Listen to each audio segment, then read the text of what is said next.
everyone, welcome to Creatrix my dear students. We are back with a bang with लक्ष्य batch 2.0 और आप देखने जा रहे हो नेटवर्क का एक बेहतरीन lecture. But before we start, it is very important that I introduce myself for the students that are meeting me for the first time. Dear students, my name is Ankit Goyal. I got All India Rank 1 twice in GATE in 2014 and 2018. I was awarded gold medal by President of India himself in the year 2013 when I graduated from IIT. Till date, I have trained over 2 lakh students and currently I am working as a director at an academy for the GATE department. अब मेरे सभी बच्चे मेरे बारे में ये सारी बातें जानते हैं, लेकिन मैं कहता हूं बेटा सबसे इंपॉर्टेंट बात क्या है? इंपॉर्टेंट बात ये है बेटा कि आप लोग के लिए अनअकैडमी जितने ज्यादा से ज्यादा हो सकता है फ्री इनिशिएटिव लेके आता है और ये मेक श्योर करता है कि हमारे बच्चे हर कंपटीशन में सबसे आगे रहें. इसी डायरेक्शन में है ये लक्ष्य बैच 2.0 जो कि आपको आपके लक्ष्य तक पहुंचाएगा, आपको आपका टारगेट हिट करने में मदद करेगा, दैट इज गेट 2023. और देखो इसी तरह के फ्री सेशंस आपके लिए और भी अवेलेबल हैं. आपको बस इस लिंक पे जाना है और यहां पे ना ढेर सारे प्रैक्टिस क्वेश्चन है. अगर आप इस लिंक पे जाओगे ना, आपको ना यहां पे कंसेप्ट थ्रू क्वेश्चन में नेटवर्क का क्वेश्चन प्रैक्टिस मिलेगा. गेट PYQ बाय AIR 1 में आपको नेटवर्क के PYQs मिलेंगे इलेक्ट्रिकल और ECE के. तो अगर आप इस सीरीज के साथ ये दोनों सीरीज भी फॉलो करते हो तो आपसे नेटवर्क का कोई क्वेश्चन नहीं बचेगा, that is a guarantee. Compensation theorem के बारे में मैं आपसे बात करता हूं. अब सर ये कंपेंसेशन थ्योरम क्या है? देखो मैं ये डायग्राम क्यों बना के लाया हूं, ताकि मैं आपको क्लियरली एक्सप्लेन कर पाऊं कि कंपेंसेशन थ्योरम का पर्पस क्या है. It is more like a superposition kind of theorem. देखो क्या होता है यहां पे क्या होता है, अगर आपके पास एक नेटवर्क है, आपके पास एक नेटवर्क है, जैसे इसके अंदर रेजिस्टेंस है R1 R2 और ये है R, जो किस में कन्वर्ट हो रहा है R प्लस डेल्टा R, ठीक है, और ये है EMF E. तो बेटा यहां पे क्या होगा कि पहले नेटवर्क के अंदर एक रेजिस्टेंस हुआ करता था R1 R2 और R, फिर हमने R को बढ़ा करके कर दिया R प्लस डेल्टा R. समझ रहे हो? पहले हमारे पास रेजिस्टेंस कितना था R, then we have changed it to R plus delta R. अब इससे क्या हुआ? अब इससे बेटा क्या हुआ कि R प्लस डेल्टा R जो किया, इसे एनालाइज करने का एक तरीका तो यह है कि पूरा नेटवर्क दोबारा सॉल्व किया जाए, ठीक है, या एक तरीका होता है कंपेंसेशन थ्योरम. इसमें हम क्या कहते हैं कि आपको क्या करना पड़ेगा, सबसे पहले नेटवर्क को ना R रेजिस्टेंस के साथ ही सॉल्व कर लो. जब R रेजिस्टेंस लगा है तब आप सॉल्व कर लो और पता लगा लो इसमें कितना करंट आ रहा है, दैट इज I. क्या पता लगा लोगे? I करंट कितना है. अब जब आपका बेटा R प्लस डेल्टा R हो गया तो ये करंट कितना होना चाहिए? I डैश, ये होना चाहिए I2 डैश, ठीक है, I डैश और I2 डैश. ये कैसे निकालोगे? आपने क्या किया ना, यहां पे एक सोर्स ले लिया I डेल्टा R का. I क्या था? पुराना करंट था जो फ्लो कर रहा था. आपने एक नया सोर्स लगाया I डेल्टा R और पुराने सोर्स को कर दिया short circuit.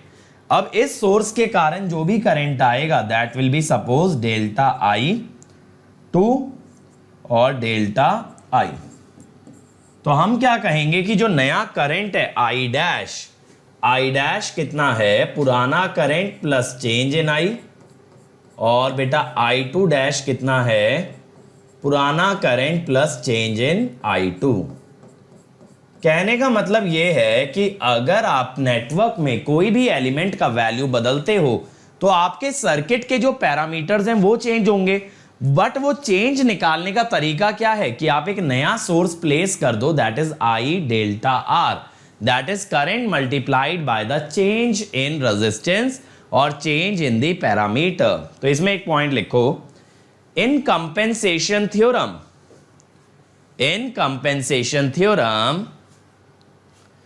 we try to determine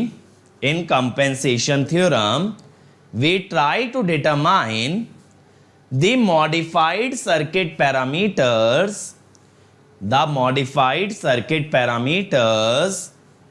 current and voltage when the value of a certain circuit element, when the value of a certain circuit element is changed, when the value of a certain circuit element is changed. Next point लिखना, we first determine, ऐसे लिख लो, we first determine the original value of parameter, we first determine the original value of parameter using initial value of the element, using initial value of the element. Then we short circuit existing sources and place a new source of value I delta R, place a new source of value I delta R, and this source gives us the value of change in parameters, the value of change in parameters. So the new parameters are equal to initial value plus change, are equal to initial value plus change. समझ में आया क्या किया हमने यहां पे? पहले ये नेटवर्क सॉल्व किया R रेजिस्टेंस के साथ, फिर I डेल्टा R का एक नया सोर्स लगाया, एग्जिस्टिंग सोर्स को हटाया, इससे जो करंट आए वो आए डेल्टा I. अब ओरिजिनल करंट प्लस ये चेंज को ऐड करोगे तो नया करंट मिलेगा, दैट इज I डैश. तो ये तीनों डायग्राम आप ड्रॉ कर लेंगे. मैं इसको एक्सप्लेन करने जा रहा हूं क्वेश्चन से. तो पहले मुझे बताओ यहां तक लिख लिया है सब लोगों ने? जल्दी से बताएंगे, यहां तक नोट डाउन किया है सबने?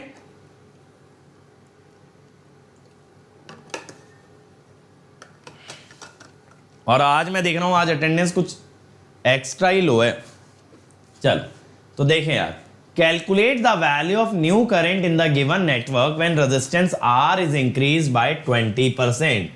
देखो ये मैं आपको लगा के दिखाता हूं ये क्या कहना चाहता है.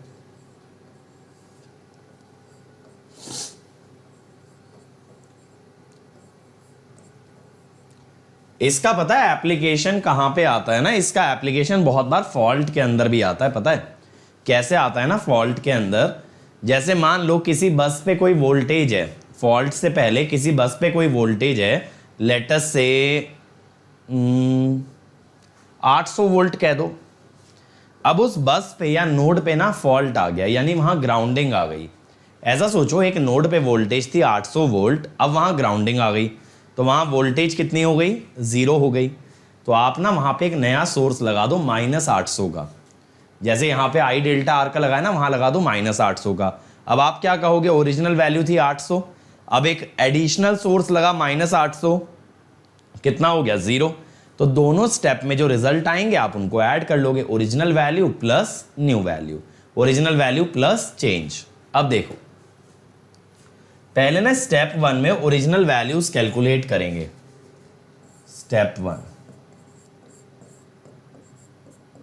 देखो R इक्विवेलेंट कितना होगा? 5 + 20 पैरेलल 20 15 ओम. I1 75/15 5 ampere. तो बेटा इससे I2 और I3 कितना बना?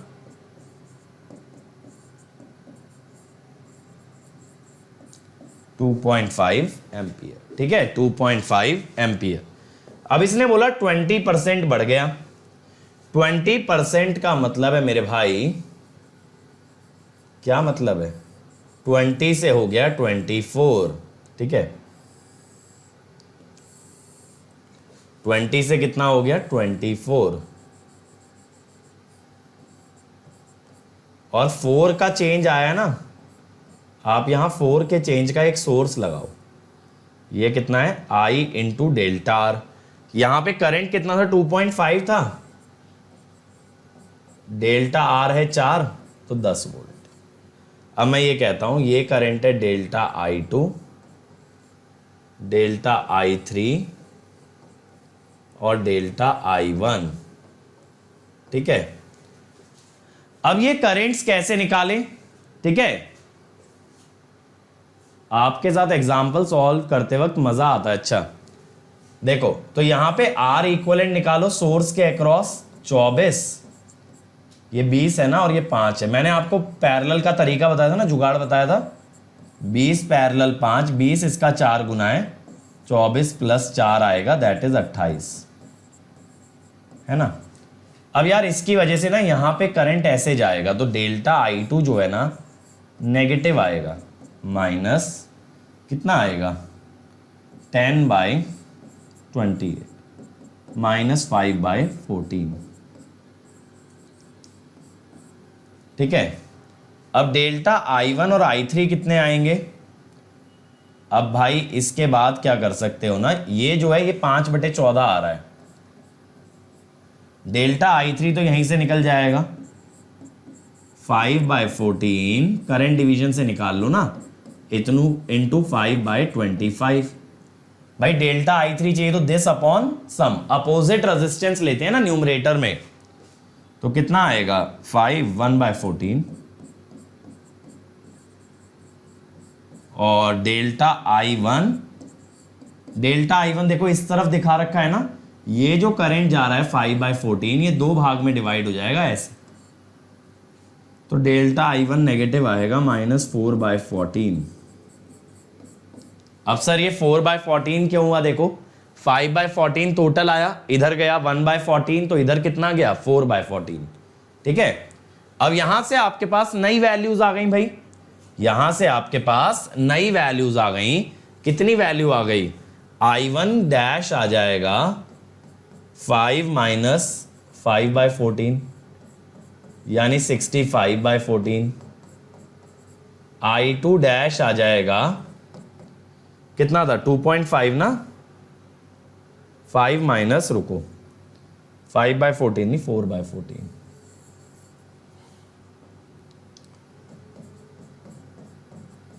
(66/14) I2 डैश 2.5 माइनस प्लस 1/14, तो ये हो जाएगा 36/14।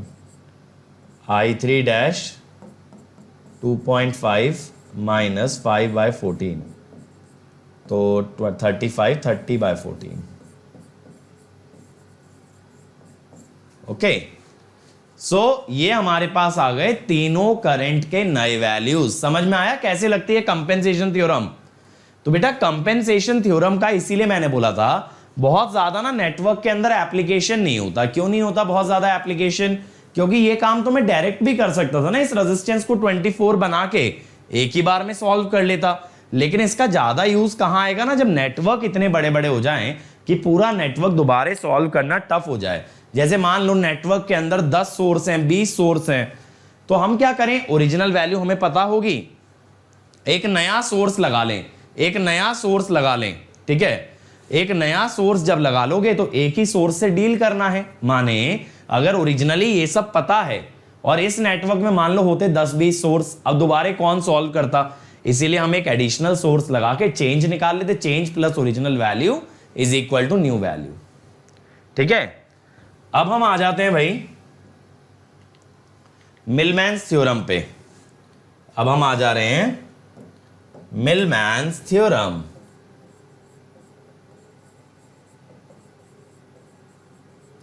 ये इंपॉर्टेंट है यार, काफी सब्जेक्टों में ना इसका यूज आता है, खासकर इलेक्ट्रिकल वाले बच्चों के लिए तो काफी ज्यादा, मशीन और पावर सिस्टम दोनों जगह यूज होती है। अब ये मिलमैन्स थ्योरम क्या कहती है, मिलमैन्स थ्योरम ये कहती है जब कई सारे वोल्टेज सोर्स, और कौन से voltage source, practical voltage source parallelly connect होते हैं, then we can replace them by a single source. देखो आप आइडियल वोल्टेज सोर्सेस तो मल्टीपल पैरेलल में जोड़ नहीं सकते unless all their values are same. आप जानते हो ना केवीएल वायलेट हो जाता है दो अलग अलग वोल्टेज सोर्सेस को पैरेलल जोड़ने से। तो पहले तो ये पॉइंट लिखना, two ideal voltage sources, two ideal voltage sources of different values, two ideal voltage sources of different values cannot be connected in parallel, cannot be connected in parallel, otherwise KVL gets violated, otherwise KVL gets violated. Next point, this theorem states that when multiple practical sources, when multiple practical voltage sources, actually when multiple practical voltage sources are connected in parallel, then they can be replaced by a single equivalent voltage source, by a single equivalent voltage source. तो देखो मैं आपको दिखाता हूं, मान लो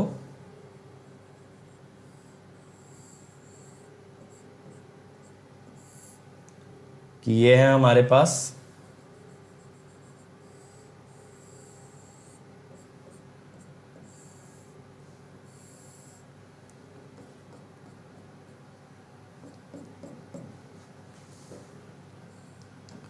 मान लो ऐसे ना मेरे पास n सोर्सेज हैं, समझ रहे हो, मेरे पास ना ऐसे n सोर्सेज हैं। सपोज इन सभी सोर्सेज का जो वैल्यू है ना वो ऐसे है कुछ E1 E2 En, then R1 R2 Rn। अब मैं कहता हूं मुझे इन सबको ना एक सिंगल सोर्स से रिप्लेस करना है। बेटा विवेक ये वाली थ्योरम इंपॉर्टेंट है, एक सिंगल सोर्स से रिप्लेस करना है। तो पहले मैं क्या कहता हूं ना कि वोल्टेज सोर्स को कन्वर्ट कर दो करंट सोर्स में। किसको कन्वर्ट कर दो? वोल्टेज सोर्स को कन्वर्ट कर दो to a current source. Source transformation basically. अगर आप सभी सोर्सेस को यार ट्रांसफॉर्म कर दोगे मेरे भाई तो यहां कैसा लगेगा? ये मत कहना सर बढ़िया लगेगा, माने नेटवर्क कैसा दिखेगा। ये हुआ E1 बाय R1, ठीक।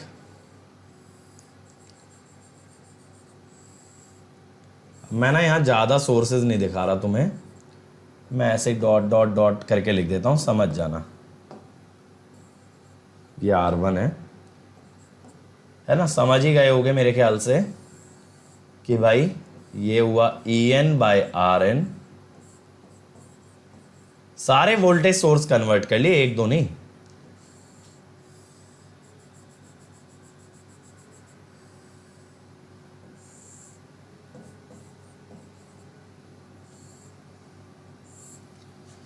अब ये देखो, ये जो सारे volt current sources parallelly connected हैं, तो मैं क्या कहता हूं? Net current source. ओवरऑल कितना करंट आपका आने वाला है? That is sigma I equal to 1 to n EI by RI। सही कह रहा हूं ना? यही तो होगा ना। ऐसे मत करो ना, E1 by R1 plus E2 by R2। Better form में लिख दो, ज्यादा अच्छा मैथमेटिकल वे में लिख दो, सिग्मा की फॉर्म में। अब मैं कहता हूं नेट रेजिस्टेंस कितना होगा भाई? नेट रेजिस्टेंस कितना होगा? अगर आप पैरेलल निकाल रहे हो मेरे भाई तो R equivalent is 1 upon 1 by R1 plus 1 by R2, ऐसे ही तो होगा, समझ रहे हो ना? तो ये हो गया sigma 1 by sigma I equal to 1 to n 1 by RI। ये हो गया ना, ये हो गया नेट रेजिस्टेंस। अब बेटा इसका मतलब क्या हुआ? ये पूरा नेटवर्क कुछ ऐसे बन जाएगा, ये पूरा नेटवर्क ना कुछ ऐसे बन जाएगा। एक net current source in parallel with a net resistance, ठीक है। या तो ऐसे कह दो equivalent current source in parallel with the equivalent resistance. अब फिर से क्या करूं, फिर से सोर्स ट्रांसफॉर्म कर दो भाई, क्योंकि आपको इवेंचुअली क्या चाहिए, आपको इवेंचुअली वोल्टेज सोर्स ही चाहिए। आपको इतने सारे वोल्टेज सोर्स कंबाइन करके वोल्टेज सोर्स ही तो चाहिए फाइनली। तो आप क्या लिखोगे यहां पे अब कि भैया रेजिस्टेंस हो गया आर इक्विवेलेंट और ये वोल्टेज सोर्स कितना हो गया आई नेट आर इक्विवेलेंट।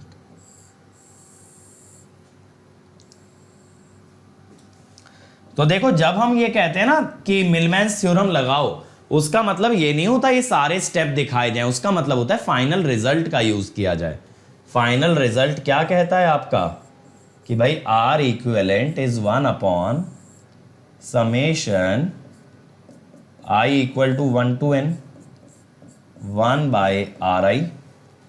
ठीक है, और दूसरा क्या कहता है कि भाई इक्विवेलेंट ईएमएफ कितना होगा, इक्विवेलेंट ईएमएफ कितना होगा आपका, this will be summation I equal to 1 to n E I by R I over summation I equal to 1 to n 1 by R आई।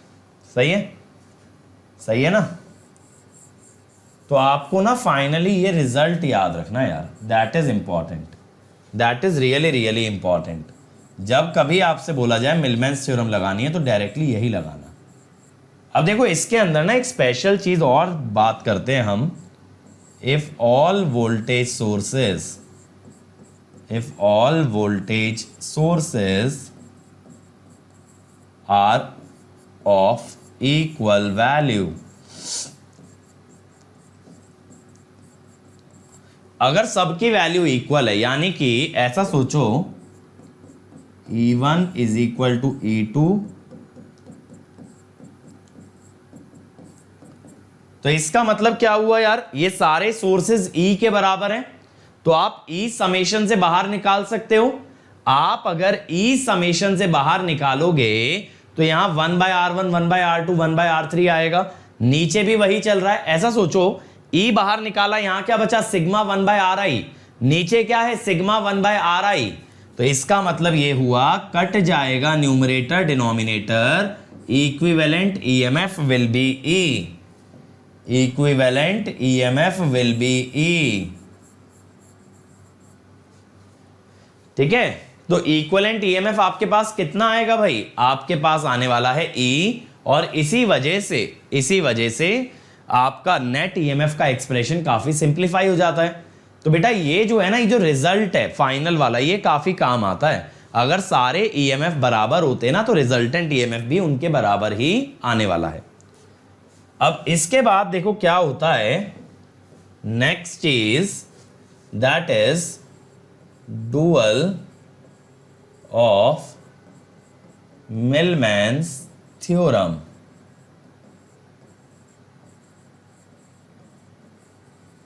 जैसे मिलमैन्स थ्योरम बात करती है वोल्टेज सोर्सेज इन पैरेलल, ऐसे dual में आता है करंट सोर्सेज इन सीरीज।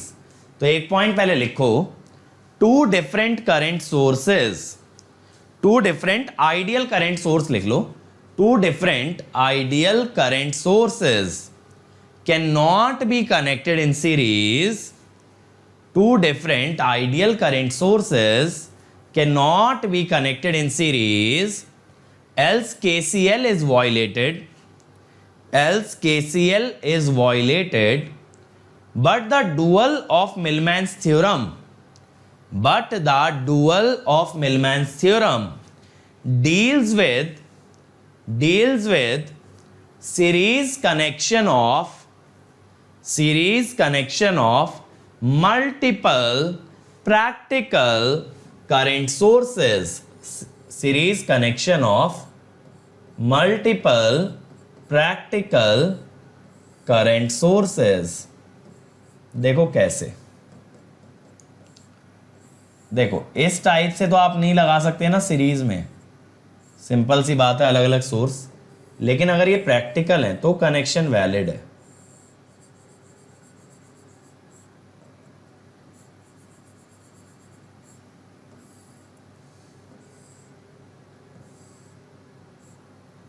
इस type से, समझ रहे हो? तो ये है R1 R2 Rn। अब हमें क्या करना है, इसको रिप्रेजेंट करना है एक इक्विवेलेंट करंट सोर्स से। किससे? एक इक्विवेलेंट करंट सोर्स से। अब भाई लास्ट थ्योरम वाला ही मेथड अपनाओ यहां पे भी क्या करो, पहले सोर्स ट्रांसफॉर्मेशन।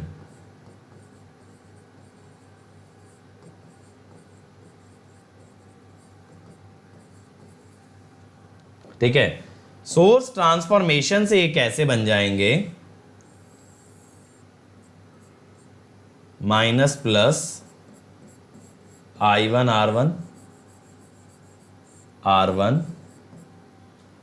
पोलैरिटी तो मैं देखो आपको सोर्स ट्रांसफॉर्मेशन में सिखा चुका हूं यार, कि वोल्टेज सोर्स की पोलैरिटी ऐसी होनी चाहिए that current leaves the positive terminal, है ना?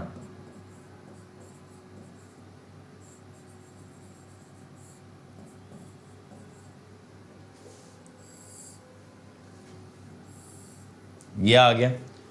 अब मेरे भाई जब सीरीज में इतने सारे वोल्टेज सोर्स कनेक्ट हो गए तो इनका रिजल्टेंट क्या होगा? मैं कहता हूं इक्विवेलेंट वोल्टेज सोर्स क्या होगा? Simple sir, summation I equal to 1 to n I RI, सारे वोल्टेज सोर्स ऐड कर दो, ये हो गया इक्विवेलेंट वोल्टेज सोर्स। और बेटा R इक्विवेलेंट क्या होगा? Summation I equal to 1 to n RI, ये हो गया सर इक्विवेलेंट रेजिस्टेंस। अब क्या होने वाला है यहां पे कि आपका जो इक्विवेलेंट सिस्टम बना ना, इक्विवेलेंट सिस्टम, ये कैसा बन गया?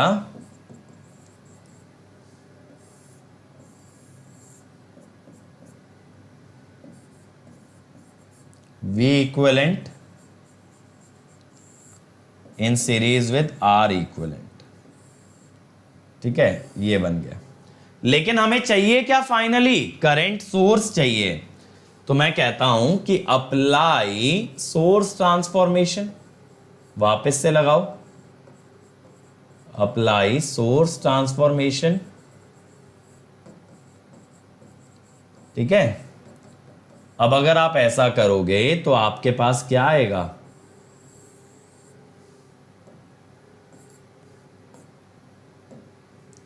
आपके पास वापस से एक करंट सोर्स आएगा, I इक्विवेलेंट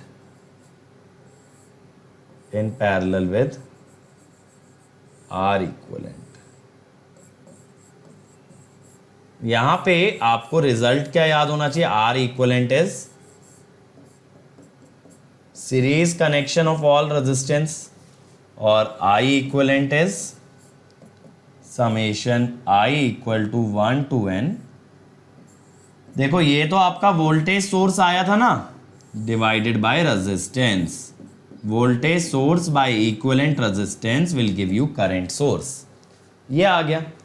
तो मल्टीपल करंट सोर्स जब सीरीज में लगे हों तो dual of Millman's theorem, multiple voltage source जब पैरेलल लगे हों तो मिलमैन्स थ्योरम। अब देखो जरा इसका यूज कैसे करते हैं क्वेश्चन में। Using Millman's theorem find the current through the RL। R1 R2 R3 R4 4 ohm है, R1 R2 R3, और R है 10 ओम RL। ठीक है, ये आपको वोल्टेजेस नजर आ रही होंगी, तीनों रेजिस्टेंस 4 ओम है। अब देखो मैं क्या करता हूं कि अगर मैं इसको देखूं, ये minus plus minus plus minus plus है, मैं कहता हूं मेरे भाई E इक्विवेलेंट क्या होगा? ध्यान से समझना, E इक्विवेलेंट क्या होगा? मैं पोलैरिटी इसी को रेफरेंस ले रहा हूं भाई, मैं पोलैरिटी इसी को रेफरेंस ले रहा हूं जो पोलैरिटी गिवन है, यानी माइनस प्लस। रेफरेंस लेने का मतलब ये है जो मेरा रिजल्टेंट आएगा ना, वो भी इसी पोलैरिटी का आएगा। देखो ये होता है फॉर्मूला, ये फॉर्मूला था। ठीक है, अब इसमें बस आपको वैल्यू डालनी है। तो भाई 4/4 प्लस 2/4, जैसा मैंने बताया ना, पूरा डेरिवेशन मत लगाने बैठना, क्योंकि that will not be counted as Millman's theorem. कभी आप सोचो कि पहले करंट सोर्स, फिर एडिशन, फिर अगेन कन्वर्जन, वो तो डेरिवेशन हो गया। 1 प्लस 0.5 प्लस 2.5, 1 प्लस 0.5 प्लस 2.5 कितना हुआ? 4 हुआ ना, 4 हुआ ना, ये 4 बाई 0.75, तो दैट इज 16/3 ये हुआ। अब बेटा आर इक्वलेंट क्या हुआ? 1/1/4 प्लस 1/4 प्लस 1/4, दैट इज 4/3। अब बेटा आरएल से अगर करंट आपको चाहिए तो आपके पास रिजल्टेंट वोल्टेज सोर्स कितना है? 16/3। रिजल्टेंट रेजिस्टेंस कितना है? 4/3। आरएल कितना है? 10। तो ये हो गया 34, 16/34 यानी कि 8/17 एम्पियर। ये होता है तरीका, ठीक है। इक्विवेलेंट सोर्स आपको वोल्टेज का निकालना और इक्विवेलेंट रेजिस्टेंस। चलो अब ये वाला ट्राई करो यार। Current through the 1 ohm resistor using Millman's theorem. यहां मिलमैन्स का तो ऐसा कोई यूज नहीं है, आप डायरेक्टली निकाल दो। Current through the 1 ohm resistor, ये करंट चाहिए। यहां मिलमैन्स का कुछ खास यूज नहीं है क्योंकि पहले से करंट सोर्स दिए। मिलमैन्स तब लगता जब ये क्या होते? वोल्टेज सोर्सेज इन पैरेलल, लेकिन ये क्या है? करंट सोर्सेज है। बनाओ। अब आप कहोगे सर पहले करंट को वोल्टेज सोर्स ले जाएंगे फिर मिलमैन्स लगाएंगे, उतना जद्दोजहद करने की जरूरत नहीं है, करो। और ये जो मिलमैन्स थ्योरम है ना, ये सबसे ज्यादा कहां यूज होती है? फॉल्ट एनालिसिस में यूज होती है, इलेक्ट्रिकल वालों के लिए और मशीन्स के अंदर।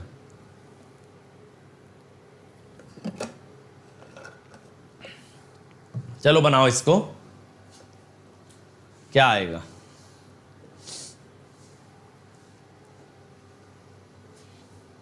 बहुत इजी है ये तो, बहुत ही बढ़िया। चिंतन ने सबसे पहले आंसर दिया है। ये दो करंट सोर्स यार पैरेलल में जुड़ के बन जाएंगे 5 और 3, दैट इज 8 एम्पियर। 8 एम्पियर बन जाएंगे और ये 2 और 2 आ जाएगा 1 ओम, ठीक है।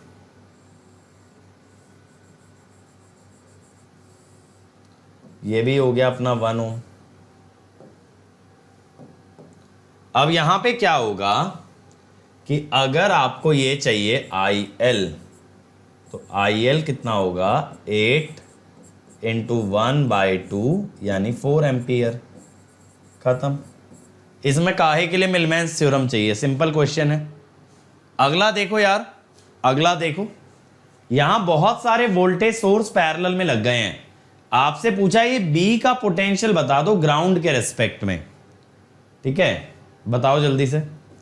यहां मिलमैन्स थ्योरम लगाना, यहां बढ़िया तरीके से मिलमैन्स थ्योरम से करना, ठीक है। बनाओ। नेटवर्क आपको दिख रहा होगा, बहुत इजी है मिलमैन्स थ्योरम लगाना। देखो 2 वोल्ट 2 ओम, 4 वोल्ट 4 ओम, 8 वोल्ट 8 ओम, 16 वोल्ट 16 ओम, 32 वोल्ट 32 ओम, ऐसे दे रखा है। जितना वोल्ट का वोल्टेज सोर्स है उतनी ही वैल्यू का रेजिस्टेंस भी है। चलो चलो भाई सब लोग नेक्स्ट प्रॉब्लम पे। चिंतन मुझे इसका आंसर चाहिए बेटा correctly. What is the voltage? नहीं अनिरुद्ध, मिलमैन्स से करो यार। नोडल से अगर किया तो फिर हमने मिलमैन्स थोड़ी सीखा। अभी के लिए मिलमैन्स से कर लो, एक्चुअल एग्जाम में आप जिस मर्जी मेथड से करना। लेकिन अभी क्या, अभी हमारा क्या एम है कि हर मेथड पे कमांड करना है। बनाओ। और आज रात को ना क्रिएट्रिक्स चैनल पे मैं नेटवर्क थ्योरम्स की क्विज करा रहा हूं, तो उस पे आ जाना। क्रिएट्रिक्स चैनल पे रात को 10 बजे अनअकैडमी ऐप के थ्रू करेंगे। आज आपका नेटवर्क थ्योरम्स पूरा भी हो गया, तो आप लोग टेस्ट भी कर सकते हो आपको कितना समझ में आया। लाइव कंपीट करेंगे, 10 सवाल लगाएंगे, ठीक है। चलो भाई फटाफट, come on everybody.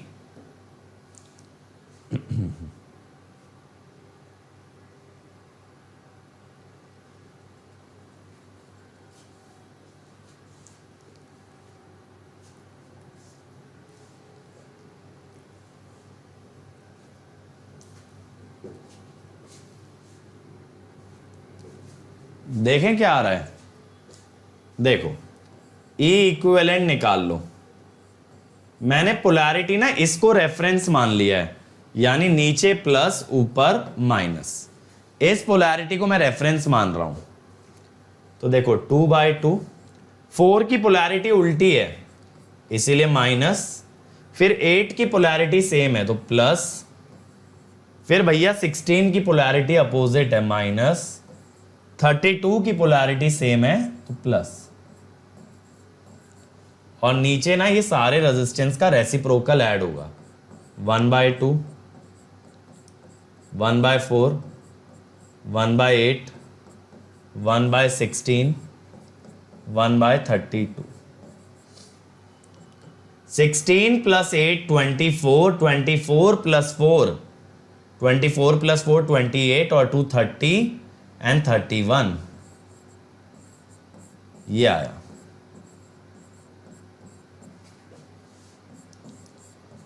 R equivalent कितना होगा,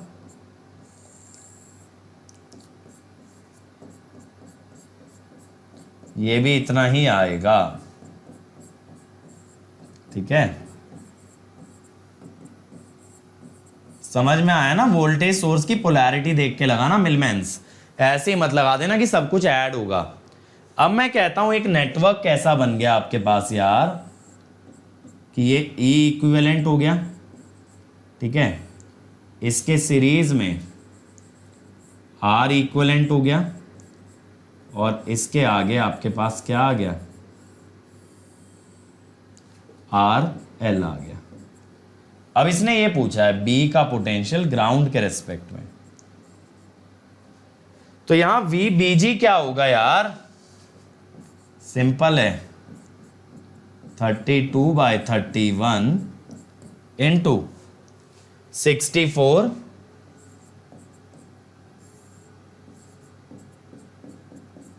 यहां से निकाल लेना, कितना आ जाएगा देखें जरा, 32 × 64 डिवाइडेड बाय 31 × 64 प्लस 32, 1.016,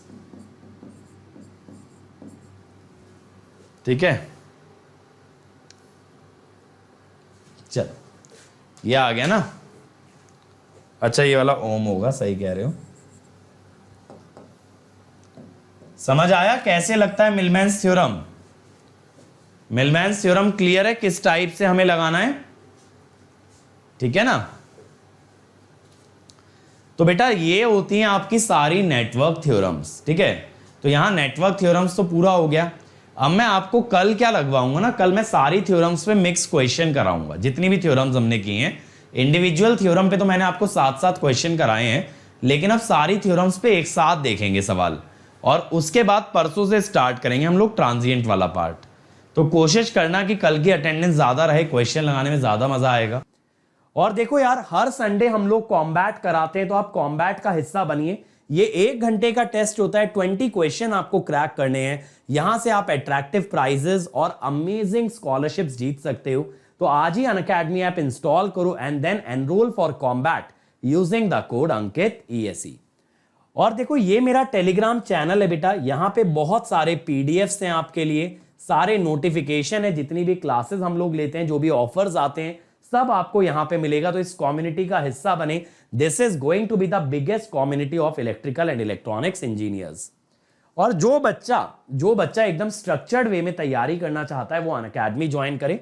अनअकैडमी का आइकॉनिक सब्सक्रिप्शन आपको क्लासेस और स्टडी मटेरियल के अलावा देता है पर्सनल कोच। ये पर्सनल कोच खुद एक गेट एंड ESE टॉपर होता है, जो आपको पूरे कंसेप्ट अच्छे से एक्सप्लेन करेगा। जो भी आपकी क्वेरीज हैं, कभी भी आप डिमोटिवेटेड डाउन फील करते हो तो आपका मोटिवेशन लेवल रेज करेगा। ये ना आपका एक टाइम टेबल बनवा देगा, जो कि हर बच्चे के लिए अलग हो सकता है, वर्किंग के लिए अलग, कॉलेज के लिए अलग, ड्रॉपर के लिए अलग। तो पूरा एक प्लान बनेगा आपका। इवन टीचर्स आपको अलग से मोटिवेट करते हैं इन स्टडी बूस्टर सेशन। आपके टेस्ट रिजल्ट्स के बेसिस पे आपको बताया जाता है आपकी स्ट्रेंथ्स और वीकनेस। इवन यहां आपको ना असाइनमेंट्स भी दिए जाते हैं, आपको एक्स्ट्रा स्टडी मटेरियल मिलता है बेटा, और डेडिकेटेड डाउट इंस्ट्रक्टर होते हैं, यानी आप 1-to-1 सेशन बुक करके अपने टेक्निकल क्वेरी भी पूछ सकते हो। और इसके अलावा जितने बेनिफिट आपको प्लस सब्सक्रिप्शन में मिलते हैं वो सब आइकॉनिक में मिलता है, जैसे लाइव और रिकॉर्डेड क्लास, हर संडे का test, well structured courses, rank improvement batches, crash courses और अनलिमिटेड एक्सेस, जहां आप जिस टीचर का लेक्चर चाहें देख सकते हैं। ये प्लस के बेनिफिट आइकॉनिक में भी होंगे, लेकिन आइकॉनिक के बेनिफिट आपको प्लस में नहीं मिलेंगे। और देखो, अगर आइकॉनिक लेते हो 1 ईयर का 4700 पर मंथ पड़ेगा। जैसे ही अंकित ESE कोड लगाओगे ये हो जाएगा 4200 पर मंथ, और 2 ईयर का लोगे और किफायती है बेटा 3000 पर मंथ में। अब द बेस्ट पार्ट इज कि ये अमाउंट आप पे कर सकते हो मंथली बेसिस पे, ठीक है, EMI की फॉर्म में, और या फिर आप इसको पार्शियली पे भी कर सकते हो, मतलब 2-3 पार्ट्स में डिवाइड करके। और अगर बियर कर सकते हो तो 1 टाइम पे कर सकते हो credit card, debit card, net banking से। और ये भी कुछ ना हो पाए, you are really financially challenged, तो आप अनअकैडमी से लोन अप्रूव करा सकते हो, जहां पे ये अमाउंट आप बाद में भी दे सकते हो। लेकिन ये ध्यान रहे, डिस्काउंट और मेरी पर्सनल गाइडेंस के लिए कोड लगाना है अंकित ESE। और अगर ये अफोर्डेबल ना हो तो इससे सस्ता सब्सक्रिप्शन है आपका प्लस। यहां पे कुछ फीचर डेफिनेटली मिसिंग है, लेकिन बेटा अगर कोई बच्चा मोटिवेटेड है तो यहां पे आपको कंटेंट वाइज कंप्लीट चीजें दी जाती हैं, जिससे कि आप रैंक निकाल सकते हो। आइकॉनिक में आपको लाइव मेंटोरिंग प्रोडक्ट मिलता है, जहां 1-to-1 मेंटोरशिप दी जाती है। ये सेशन आप बुक कर सकते हो, अपने मेंटोर से इंटरैक्ट कर सकते हो, और वो आपकी सारी क्वेरीज आंसर करेगा। और अनअकैडमी में देखो, अब आपका एक भी डाउट नहीं रहेगा अनआंसर्ड। आपको बस क्या करना है, डाउट की फोटो आपको क्लिक करनी है, उसे अपलोड करना और हमें बताना है आपको किस लैंग्वेज में उसका वीडियो सोल्यूशन चाहिए। हम आपके हर क्वेश्चन का वीडियो सोल्यूशन बना के देते हैं। सिर्फ आपको उसका हिंट नहीं, आपको उसका कंप्लीट सोल्यूशन दिया जाएगा। और एट अ टाइम आप 1 बाय 1 करके 3 डाउट अपलोड कर सकते हो, और जैसे जैसे आपको आंसर मिलता जाएगा आप और डाउट्स अपलोड कर पाओगे। और देखो, अगर कोई भी क्वेरी अनअकैडमी सब्सक्रिप्शन से रिलेटेड तो please call on this number. यहां आपको लेटेस्ट ऑफर, सब्सक्रिप्शन और जर्नी से रिलेटेड हर क्वेरी को आंसर किया जाएगा, लेकिन कोड याद रखें, अंकित ESE। Okay, so thank you everybody. I hope you enjoyed the lecture. So please like, share and subscribe to this channel and comment on the video कि आपको video कैसा लगा। फिर मिलेंगे अगले वीडियो में इसी जोश और इसी कंसेप्ट के साथ। Let's crack it.